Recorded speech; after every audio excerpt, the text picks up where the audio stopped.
সরিষা বাটা দিয়ে মুরগি রান্না খেয়েছেন কখনো?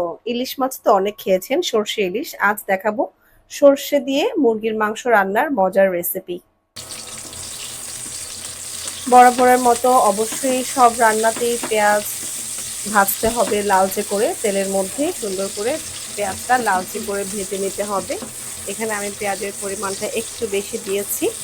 তো পেঁয়াজ ভাজা হয়ে গেলে আমরা এখানে গরম মসলা দিব, দারুচিনি দিলাম, এলাচি, দারুচিনি, তেজপাতা, গোলমরিচের গুঁড়া, এই সব শুকনো মশলা যেটা সাধারণত মুরগির মাংস বা গরুর মাংসতে অবশ্যই দিতে হয়, এই মশলাগুলো আমি দিয়ে দিব তেল এবং পেঁয়াজের মধ্যে। তখন আমি খুব ভালো করে এগুলো নাড়াচাড়া করব। নাড়াচাড়া করার পরে আস্তে আস্তে আমি এতে আদা বাটা, রসুন বাটা, জিরা বাটা, ধনিয়ার গুঁড়ো, মরিচের গুঁড়ো, হলুদের গুঁড়ো এই সব অ্যাড করব। হলুদ মরিচ দেওয়ার আগে আমরা প্রায় 2 টেবিল চামচ পরিমাণ সরিষা বাটা দিয়েছি। সরিষা বাটা এই মশলার সাথে মিশিয়ে খুব ভালো করে কষাতে হবে। এই কষানোটাই মূলত রান্নার স্বাদ অনেক গুণ বাড়িয়ে দেয়।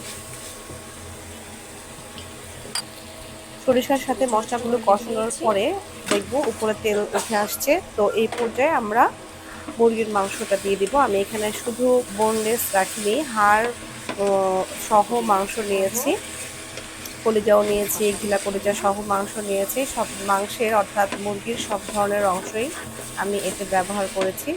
এতে স্বাদটা আরও বেশি মজার হয়। তো মশলাটার সাথে মাংসটা আরও দারুণভাবে কষাতে হবে এবং একেবারেই এখানে পানি ব্যবহার করা যাবে না।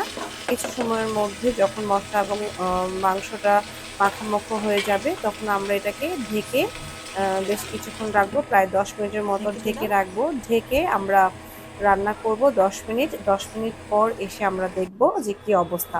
তো 10 মিনিট হয়ে গেল, আমরা এখন এসে দেখলাম ঢাকনাটা উঠিয়ে দেখব যে এই পর্যায়ে আসছে।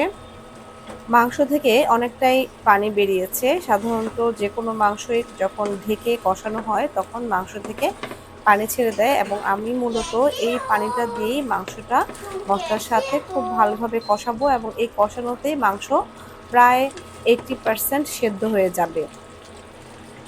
এবার বেশ খানিকটা সময় আমি আর ঢাকনা দিব না, এভাবেই ঝোলটা যতটুকু পানি বেরিয়েছে এটা মাংসের সাথে কষাতে কষাতে এক পর্যায়ে শুকিয়ে যাবে। যখন মাংসের পানিটা একেবারেই শুকনো শুকনো হয়ে যাবে তখন আমি এতে ছোট ছোট লাল গোল আলু, যেটা আমার এবং আমার বাচ্চাদের খুবই পছন্দের একটা আলু। সবসময় সাধারণত আলু, বড় আলু আমরা দেই গরু কিংবা মুরগির মাংসে, কিন্তু ছোট আলু দিয়ে দেখবেন, ছোট আলুটাও কিন্তু খুব টেস্ট। আপনারা হয়তো খেয়াল করেছেন আমি কিন্তু আলুটাকে একেবারে ছিলি নাই। আমার এই লাল গোল আলুর এই উপরের যে লাল খোসাটা, এটা সেদ্ধ হলে খেতেও কিন্তু দারুণ মজা এবং ভিটামিনে ভরপুর। তো এবার এ পর্যায়ে আমি মাংসের সাথে আলুটাকে আবার কষাবো এবং একেবারেই ঝোলটা মাখো মাখো হয়ে শুকনো শুকনো হয়ে যখন কষানো হবে তখন আমি শুধুমাত্র আলু সেদ্ধ হওয়ার জন্য, আর মাংস তো অলমোস্ট সেদ্ধ হয়ে গেছে, আবার ঢেকে দিব। প্রায় 10 মিনিট লো হিটে রান্না করার পর আমরা এসে দেখব যে আলুটাও কষানো হয়ে গেছে মাংসের সাথে, মাংসের মশলাগুলো আলুর মধ্যেও ঢুকে গিয়েছে। এ পর্যায়ে আমরা যখন ঢাকনা উঠিয়ে দেখব, এই যে এখন দেখেন আলু মাংস একেবারে কষানো কমপ্লিট, তেলটা উপরে উঠে আসছে এবং আলুটা পুরোপুরি সেদ্ধ হয়নি, এটাতে সামান্য পানি ব্যবহার করতে হবে। তো আলুটা কষানো হয়ে গেছে, মাংসটা উপরে উঠে আসছে। এখন আমরা অল্প জাস্ট, এটা মাখা মাখা রান্না হবে তো তাই আমরা 1 কাপ পরিমাণ পানি দিব শুধুমাত্র আলু সেদ্ধ হওয়ার জন্য। এই পর্যায়ে কিন্তু মাংসটা একেবারেই সেদ্ধ হয়ে গেছে।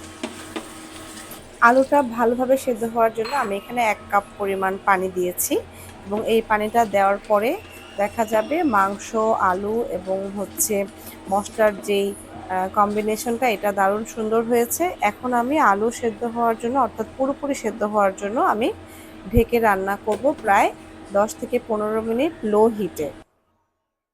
লো হিটে 15 মিনিট রান্নার পর আমরা এসে দেখলাম এই যে আমাদের রান্না করা সরিষা বাটা, আলু এবং মুরগির মাংসের গ্রেভিটা এরকম হয়েছে এবং রান্না কমপ্লিট হয়ে গেছে। এখন আপনারা দেখবেন আলু সেদ্ধ হয়ে গেছে পুরোপুরি এবং তেলটা উপরে উঠে উঠে আসবে।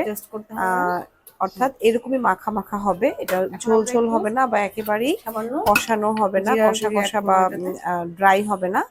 জাস্ট আমাদের এখন আমরা একটু করে জিরার গুঁড়ি ছিটিয়ে দিব এবং সার্ভিং ডিশে সার্ভ করে আপনাদের দেখাবো। আশা করি আপনারাও রান্না করে দেখবেন, খুবই মজা হয়েছে। মুরগির মাংসের সরিষা দিয়ে রান্না হলো মজাদার সরিষা চিকেন উইথ বেবি আলু। এই যে খুবই সুন্দর, এরকম মাখা মাখা হবে।